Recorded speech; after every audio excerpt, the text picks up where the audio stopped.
I'm making this video to give you information to APAC, the USA, your leaders, your allies, to NATO, especially to APAC and the US leaders. I am your leader. I am your king.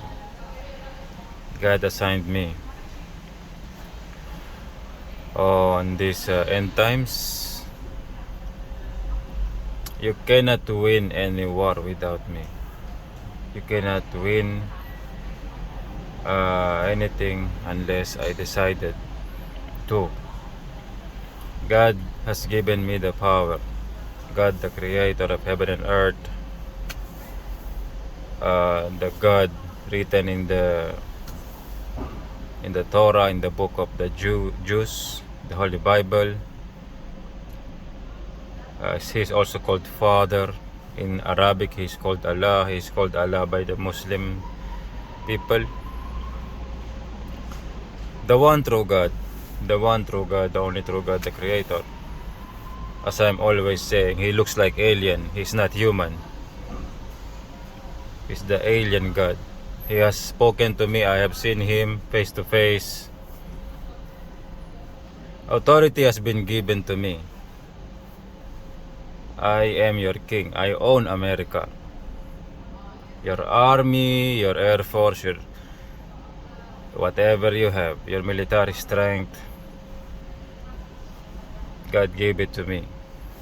God gave me the authority. So, you will not win any war without me. You will just lose and lose and lose. Because the right decision has been given to me. For you to win, for you to progress, the decision has been given to me. Now, the Lord God just want me to speak direct, so I'll be direct. The Lord God has given me full power and authority.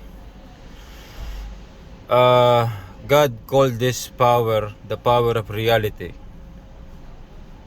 I was praying that time a few months ago, and the Lord God answered to me, and He said to me, I'm giving you the power of reality. Whatever you say, it will happen. And then the Lord God told me also, however you interpret the Bible, it will be the meaning. So, God told me, I'm giving you full authority of the Holy Bible, of my law. However you interpret it, it will be the correct meaning. It will be the true meaning, because I'm giving you the power of reality. And whatever you declare, it will happen. So, I'm praying, but with these words hearing from God the Creator, I was so shocked.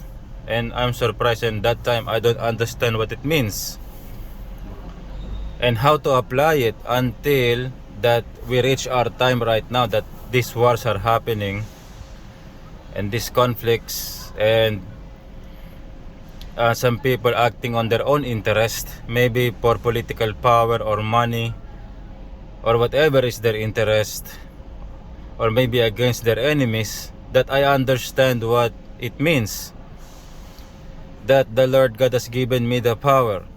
So, the Lord God did this just to make things, to avoid chaos, to avoid chaotic things. That's why God giving me authority, because God can control me. Some other people, they're deciding on their own. They do not want to be controlled by God. But me, God can control me, because I serve Him directly. And if when the Lord God gave me an order, I'm gonna do it. I don't care about what other people will think or say, or whatever people are gonna think, or whatever consequence they're gonna think. I don't care. I just listen to God the Creator, the Father, because I have seen Him face to face, and I have seen His power, and He is the one true God. before I fear many things. I fear many things. I fear the dark. I fear bad people. I fear bad events. But when I saw God the Creator, when I saw Him and what He is, and that He is not human, and what He looks like, when I see His face, I told myself, this is the most frightening things that I have seen. Because seeing God the Creator face to face, you will see the ultimate power. You will see how powerful He is, the ultimate being, the ultimate power. So all my fear after I've seen God the Father, the Creator, or Allah, all my fear inside me is diminished, is all gone. I do not fear death. I do not fear darkness. I do not fear evil people. I do not fear harm. I do not fear anything. I only fear God the Creator. I only fear God the Father. That's how powerful God is. That's His effect. Because when you see Him in reality, you will see how powerful the one true God that created us.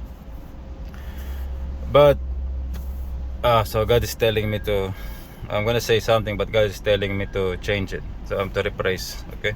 So God has given me full power and control of America, everything you has in APAC.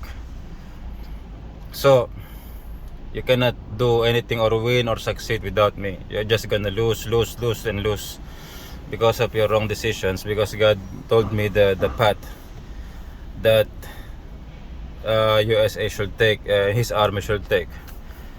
If you will not obey me, if you will not follow me, you will just got this destruction. Everything will just fall and go down and lose and fall apart.